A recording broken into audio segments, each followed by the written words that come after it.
হাতুড়ুর লুকোচুরি, ক্যামেরার ফ্ল্যাশ দেখে বিব্রত হয়ে ভিন্ন দরজা দিয়ে লাপাতা হওয়ার চেষ্টা।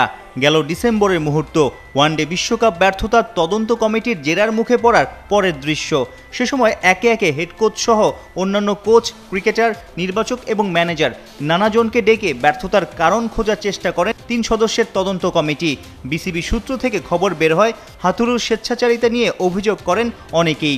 সে সময় সভাপতিও সব ঠিক করে দেওয়ার প্রতিশ্রুতি দেন। কিছু সিদ্ধান্ত নিতে হবে ক্রিকেট ভালো করতে গেলে, যেটা আপনার মানুষ পছন্দ করবে না।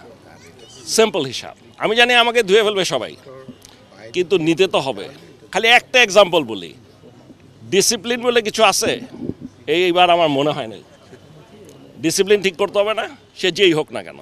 সো আমি বলছি, কিন্তু করতে গেলে সব আমার বোর্ডেরও অন্যরা ভাবে যে হ্যাঁ আমার পিছনে লাগবে। তদন্তের রিপোর্ট নাজমুল হাসান পাপনের হাতে তুলে দেয়া হয়েছিল। সংবাদ মাধ্যম তো দূরের কথা, অনেক বোর্ড পরিচালকও নাকি ওই রিপোর্টে কি আছে জানতে পারেননি। অর্থাৎ মুখে হাঁকডাক দিলেও ক্ষমতা দেখিয়ে সেই রিপোর্ট প্রকাশ করেননি। কাউকে কোনো শাস্তিও দেননি। বিসিবিতে গেল 12 বছরে নানা অনিয়ম করা সাবেক সভাপতি নাজমুল হাসান পাপন। শুধু 2023-এর ওডিআই বিশ্বকাপ নয়, 2021-এর টি-20 ওয়ার্ল্ড কাপের পরেও তদন্ত কমিটি করা হয়েছিল। সেই রিপোর্টও আলোর মুখ দেখেনি। ক্রিকেটাঙ্গনে অনেকেই বলেন, তদন্ত কমিটি গঠন করে সবাইকে আইওয়াশ করতেন নাজমুল হাসান পাপন। বোর্ডে তার পছন্দের লোকদের অনিয়মের খবর জেনেও না জানার ভান করতেন। বলা যায়, গেল 12 বছরে দেশের ক্রিকেটের 12টাই বাজিয়েছেন সাবেক সভাপতি পাপন। সময় বদলেছে, নতুন বাংলাদেশে বের হয়ে আসছে সব থলের বিড়াল। নয়া সভাপতি ফারুক আহমেদ বিসিবিকে নতুন রূপে ফেরাতে বেশ সিরিয়াস। একের পর এক বিশ্বকাপ ব্যর্থতার তদন্ত কমিটির রিপোর্ট কবে আসবে জনসম্মুখে? আমার মনে হয় এটা আমি প্রকাশ করব, বিকজ এটা আমি পার্ট না, সো এটা আমার প্রকাশ করতে কোনো অসুবিধা নাই। এটা জনসম্মুখে আসবে এবং সবচেয়ে বড় কথা, শুধু আপনাদের জানবেন না, এটা দেখে এটার থেকে যে রেকমেন্ডেশন, আমি জানি না কোনো রেকমেন্ডেশন থাকবে কিনা, কারণ আকরাম খান লাস্ট সে তদন্ত কমিশনের সে কিন্তু মেম্বার ছিল, right, if I am not wrong.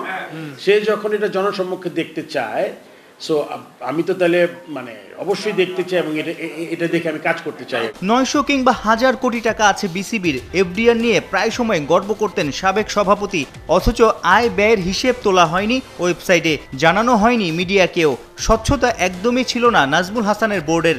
পাপনের আমলে ব্যাংকে স্ত্রীর প্রমোশনের জন্য বিসিবির টাকা নিয়েও নয়ছয় করেছেন প্রধান হিসাব রক্ষক মান্নান। এমন খবর নয়া প্রেসিডেন্টের কানেও গেছে। আমি 2টা পত্রিকার রিপোর্ট দেখেছি, এটা আমি ক্লিয়ার করে দিই। আপনি জানেন যে ব্যাংকের কিছু ব্যাংকের সিচুয়েশন খুব বেশি ভালো না। সো আমরা চেষ্টা করছি, এটা তো আপনাদের টাকা, ক্রিকেট বোর্ডের টাকা, তাই না? তো জনগণের টাকা, আমাদের টাকা, সবার টাকা, এটাকে সিকিউর করা আমাদের দায়িত্ব। সেই জন্য আমরা চিন্তা করছি কিছু ব্যাংকের টাকা এফডিআরটাই অন্য ব্যাংকে নিয়ে যাওয়া, যদি আমাদের কিছু ক্ষতিও হয়। বাংলার ক্রিকেটে টাকা এবং গ্ল্যামার দুটোই আছে। বিসিবিতে দুর্নীতি আর অনিয়ম কমে গেলে তরতর করে বাড়বে ক্রিকেটারদের জন্য ফ্যাসিলিটিস। ভালো প্রভাব পড়বে মাঠের ক্রিকেটে। পাপন ব্যর্থ হলেও গার্ডস থাকা ফারুক আহমেদকে নিয়ে বদলে যাওয়ার স্বপ্ন দেখাই যায়। সাইফুল রূপক, 71, ঢাকা।